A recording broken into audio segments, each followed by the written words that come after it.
Hello friends आम YouTube channel all time latest आपन को स्वागत। आसतु जानिबा बाबूशान को सहित केउ अभिनेत्री को पसंद करती दर्शक।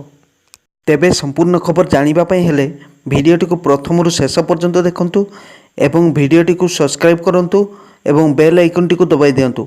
एथर आसतु जानिबा संपूर्ण खबरटी।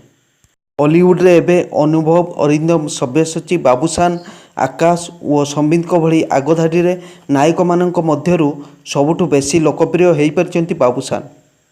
2009 रे रिलीज होइतिबा film Romeo the lover boy सिनेमारू नायक बनिथिले। एथिरे तांकर नायिका साजिथिले बंगीय हिरोइन लवली। हेले बाबूशान लवली जोड़ी को विशेष पसंद करिनथिले दर्शक।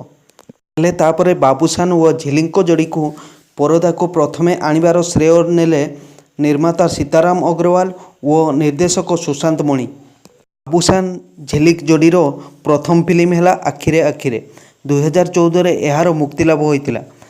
आखिरे आखिरे बॉक्स ऑफिस रे एक ब्लॉकबस्टर फिल्म भाव में परिगणित होइतिला।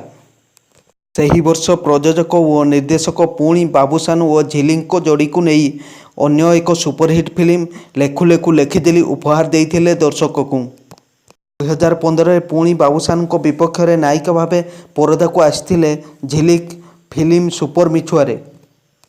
कहुई पारे जे सुपर मिछुआरे बाबूशान झिलिक को मिलिथिला सबुठारु बेसी दर्शकों भल पाइबा। तांकर तीनोटी सुपरहिट फिल्म देई 2015 जाए बाबूशान झिलिक जोड़ी थिले बॉक्स ऑफिस रे नंबर 1। हेले 2016 रे चित्र बदली गला।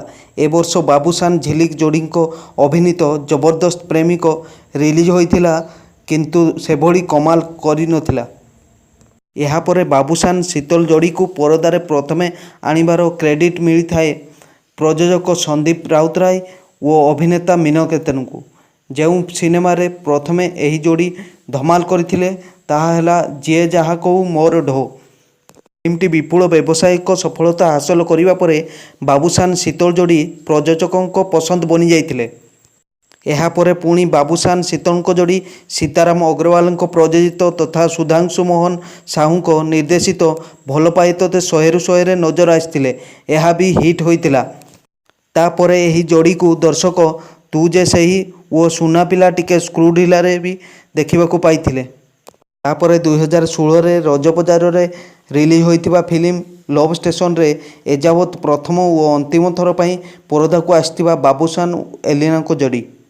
रोमांटिक कॉमेडी बॉक्स ऑफिस रे हंगामा करिबा परे झियोटा बिगिड़ी गलारे द्वितीय थर पई बाबूशान एलिना को देखिबाकू मिलिथिला।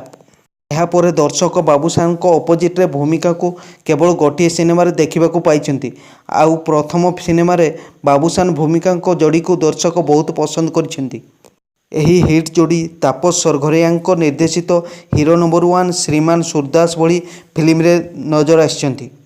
आपको जदि भिडियोटी भल लगिला ताहले भिडियोटी को लाइक, कमेंट एवं शेयर करंतु। जय जगन्नाथ।